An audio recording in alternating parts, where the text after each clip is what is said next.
Welcome to the Run Your Day podcast, a show dedicated to helping you expand your capacity, take your life in every area to an entirely new level, and creating a day and a life by design. Here's your host, Dan Hafner.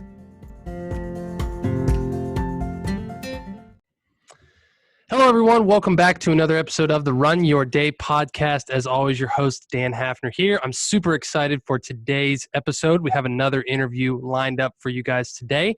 Today, I will be talking with Celeste Johnson, who is a mother, a wife, a runner, and an inspiration to everyone. I'm super excited to have her on the show. We're going to talk specifically running. And a lot of you are either through this episode, or on this show through the Runway app or the Run Your Day podcast. So I think you'll get a lot of value from her coming on the show. So Celeste, welcome to the show. How are you doing today? Thanks. I'm great. How are you? I'm good. So yeah, tell us a little bit about yourself and how you got started with running, and we'll go from there. Okay. Let's see. I live in North Carolina. I've been here a couple years. As you said, I'm a wife. I have two kids, almost 13 and 9, and I started running. It was back in 2003. I think I just wanted to lose weight and get in shape and stuff like that. So I bought a treadmill and I ran on my treadmill only. Like I never even went outside. I just ran like 3 to 5 miles a day. Nothing like exciting or tons of running or anything, but so I would just run. And then, I did that for a really long time, like up until 2015. And then my friend was like, "You are not running on your treadmill inside anymore." She's like, "You're running outside." And she signed me up and made me join a running group in Virginia. We moved here from Virginia. And so I started running outside and met all these amazing women. And then I started racing and totally fell in love with running all over again in a different way. So why did you run on a treadmill for so long? Was it just like embarrassing, or what was? Why were you on a treadmill for so long? Oh, it wasn't embarrassing. It was just probably just more convenient because I had little children at the time, and like you can stop and get a water if you want to, or I don't know. Probably the heat had to do with it too. I didn't want to run outside in the heat. I don't know. Like here, the problem is there's nowhere to run. There's no sidewalks to run on. So like I either run in my community or I run on the treadmill. So that does drive me absolutely crazy. I'm like, give me some sidewalks to run on, because in Virginia, we lived in a suburb of Washington, D.C. So there were sidewalks everywhere. I could run 30 miles in any direction. And so it was amazing. Yeah. And that's like where I just moved here. It's a kind of a back road, but we also have like a big 55-mile-an-hour road, like that's kind of part of my block. So if I just want to go for a quick run, I'm like, well, that's kind of a risk. Like, right. Exactly. When there's no shoulder to run on, and that's how all the roads are, there's like no shoulder. And occasionally people will run on them, but I'm like, oh my gosh, it's so dangerous if two cars are passing at the same time, and then there you are too. So yeah, for sure. So, okay. So then when you started venturing into, the running group world and in the racing world, it looked like you've done some marathons, you've done some further than marathons. Like tell us a little bit about what you've done. Yeah. So I started off just doing the 5K and stuff, and then I quickly moved to a marathon. So I raced the first time in August 2015, just a little 5K. Then I did a half in that November. And then the following spring, I did a full marathon. So like it was, not long at all that I started racing marathons. So I've done 4 marathons so far. And then let's see, I've done 2 50Ks and a 45 miler. So. Wow. So what's been the most challenging and why? Like which race that you've done has been the most challenging? Well, so I ran this race, this half marathon in Ocean City, Maryland, and like things just didn't go according to plan that day. Like it wasn't supposed to be hot. It was too hot. They didn't have enough water stations. I wore the wrong clothing, and everybody knows that's like a disaster, to wear the wrong clothing. So anyway, I'm running along. Everyone is like overheating. Like if I'd had a credit card, I would have stopped, or a debit card, I would have stopped, gone into a gas station and bought myself some water, because like it was that miserable and that hot. It was like 90 degrees in April, and as a runner, it's more like 110 degrees for you when you're running if it's 90. Anyway, so what happened is I was running and I lost my bib at about halfway through the race. And so I had to go back and find my bib, which took a long time. So I had to run a half a mile back to get it. And then like all these men were like, "Oh, you're running the wrong way. You're going the wrong way in the race." I'm like, "Hello, I know that." Looking for my bib and like, showing them there's no bib on my body here. Anyway, so I finally found my bib. I kept asking everybody, "Have you seen a bib anywhere? Have you seen a bib anywhere?" So finally found my bib, and then I had to run back and catch up. So instead of running a half marathon, I ran like over 14 miles. So it was just a crazy, crazy day. So Wow. Well, that's cool. So I'm interested, like, how do you, as a wife, as a mother, how do you balance your training regimens, or you're a coach too, right? yeah, Okay. yeah. So how do you balance all that? It's hard. I don't always sleep a lot. Um, let's see. You have to make time for yourself is the number one thing. So I'm actually a little bit behind. I'm training for a 50 miler. Knock on wood that my foot will be able to handle it because my foot has been injured for a long time. And so I'm training right now, and it's like, so I'm behind. Like I just ran 14 miles this morning, but like I should already be probably up in the 25-mile, range, like according to my plan. But Hmm. I'll get there. So I just going as I can, making time when I can. I work too, and so life is busy, but you just have to like set aside time and then like actually devote yourself to that time in order to do it. And I'm lucky my husband really helps out with the kids, so he watches them a lot. I just have to carve out the time for it. So Yeah, and I mean, and that kind of ties into the topic of this show, right? That I like to ask people about is how do you actually pull that off, right? So like I think in this world today, like since COVID has hit, like a lot of people have found it either easier to work out and do more, or harder to work out and do more, right? yeah. Because like we're so tempted by Netflix, we're so tempted by the other things we have to do, with the isolation, the lockdowns, where you are, if it's lockdown or not. So like, what do you think makes the difference between being able to carve out that time or not being able to carve out that time? Is it just mindset? Um, is it just personal willpower? Like what is it for you? Yeah, I think it's both personal mindset and willpower too. Also, all these races have been canceled. Most of them have been canceled anyway. So I Mhm. think that kind of like people have lost the drive to continue to race and keep running. And I mean, so for me, I've been running like around 20 miles a week. I haven't been like crazy running like I used to, but that's because of my foot. My foot has been I had a stress fracture last fall, and it just never has like healed properly anyway. So but now I decided I am going to register for this 50 miler again because I deferred it last year. And so I'm like, okay, I'm going to run. So now it's like, okay, here's the time. I got to train, I got to do this. So hopefully my foot will hold up and I can run the race. That this is the third time I will attempt a 50 miler, and I have not gotten there yet. First time I herniated my disc, and so I wasn't able to. I had surgery instead. The second one was my foot, and now I'm like, third time's a charm, hopefully. So, Wow. but I When is the think, race? oh, sorry, it's December 4th or December 5th, one of those two. Okay, so it's getting here. Well, yeah, time we're recording this, it's about mid-September. So Yeah.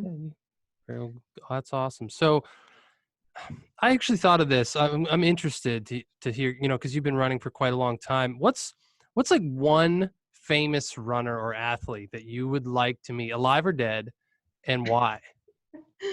Okay. But if I like don't pronounce his name right, sorry in advance. Okay. So I really love Eliud Kipchoge. I can't say his name. Anyway, he's the man who just can you say it? I don't think No. I probably can do a better job than you did, to be honest. Okay. Well, anyway, he is an amazing runner. Like I can't even imagine being him. Like, he just broke that 2-hour barrier for a marathon. Yeah. I can't even imagine like how exciting it must have been to, like put your arms out, cross that finish line and know that the whole world is watching you because you ran a marathon in 1 hour and 59 minutes. So I think how neat would it be to sit down and ask him, like, how did you feel? How did you train for this? Like, how long did you train for this? And I mean, I know he's running tons of marathons and he always wins all of his marathons. So clearly he like, trains a lot. And, I'm like, but it would be amazing. It'd be like, what do you eat? Like, how do you sleep? Like how long, just so many different things that you could ask and find out about him. So. Well, you've given me a great idea. I'm going to try and get him on this show and fulfill that dream for you. Cause I never thought about that, but that would be a hell of an awesome interview. That would be Wouldn't it? awesome. That would be the best thing ever. I remember when I woke up and I saw the news of that breaking and I was like, wait, that can't be right. That Yeah, that can't be under 2 hours? I No. know. It's amazing. No. And like the year before he ran it in like 2:01 or something and he beat out like Usain Bolts or whatever.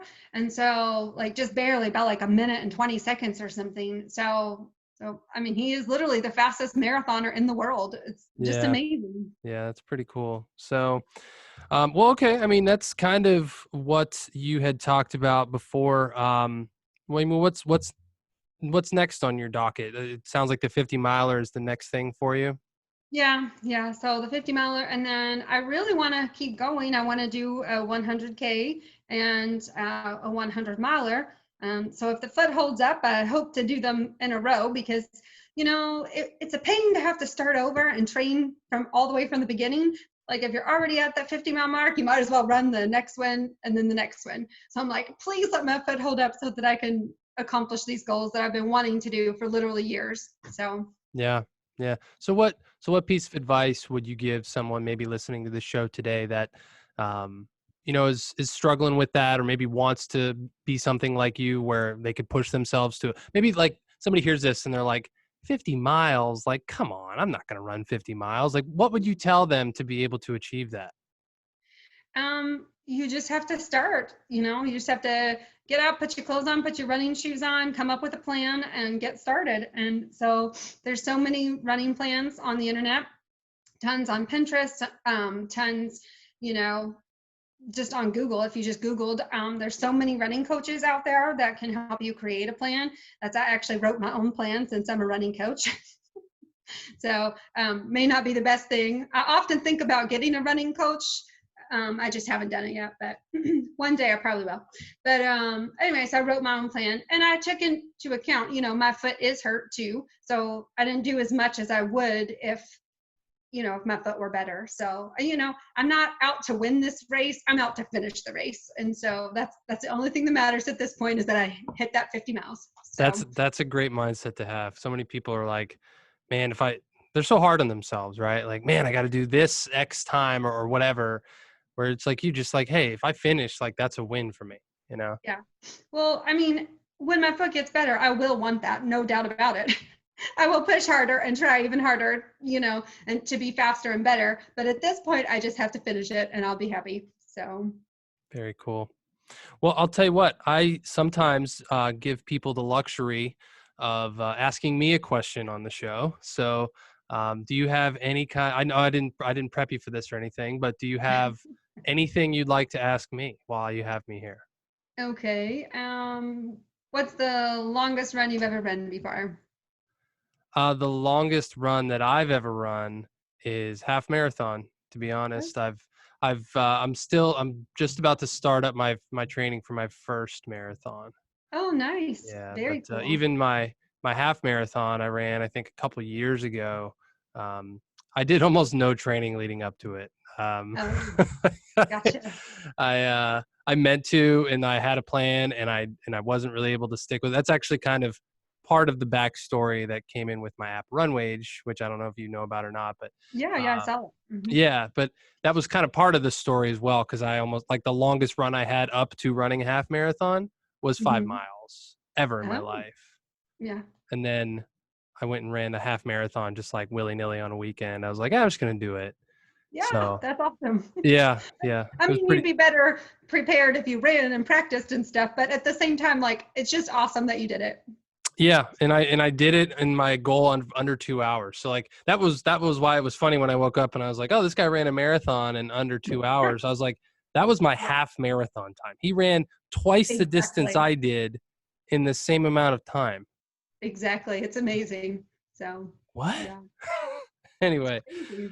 all right. Well, I guess that's all we have for today. I appreciate it. Now, would you just like to close out the show? Tell people how they can find you or how they can engage with you more. Maybe cheer you on in this 50 miler. Do you have any information for us? Sure. So I'm just on Instagram. My username is the compulsive runner. So that's it. You can come follow me or cheer me on or whatever you want to do on Instagram. The So compulsive runner, and you are an RCA coach listed in North Carolina, correct? yes. Uh-huh. Okay, cool. So yeah, you guys can check her out there on the RCA website as well. So, all right, my friends. Well, that is all. Celeste, thank you very much for coming on the show. We really appreciate you, and we would love to have you back on at some point, maybe after your 50 miler. Maybe we'll get a progress update on the foot and how things are going. So, Sure. yeah, That would be thank you very much awesome. for coming on the show. Okay. Thank you. Have a good All day. right, everyone. So that is all we have for today. Appreciate you guys joining. If you want to check out more of Celeste or follow her on Instagram, I'll have the link for you in the show notes here today. So that is all for today's episode. As always, Dan Hafner signing off. Make it a great rest of your day. Hey, before you go, I have a quick question for you. How would you like a deeper dive experience into the Run Your Day podcast to take your results to another level? If so, check out our new membership, Run Your Day Academy. That's right, for free for a limited time, the Run Your Day Academy platform features deeper dive content into some of your favorite Run Your Day podcast episodes in video format, mind you, from none other than me, Dan Hafner. I truly went all in on this platform to give you as much value as possible, and it could be a game changer for some of you. So head over to runyourdaypodcast.com and click on Academy. Registration is actually 100% free right now until the end of November, at which point it will no longer be free to join. But right now, you can join the Run Your Day Academy for free forever. So what are you waiting for? Head to runyourdaypodcast.com, click on Academy, and fill out the information. See you there.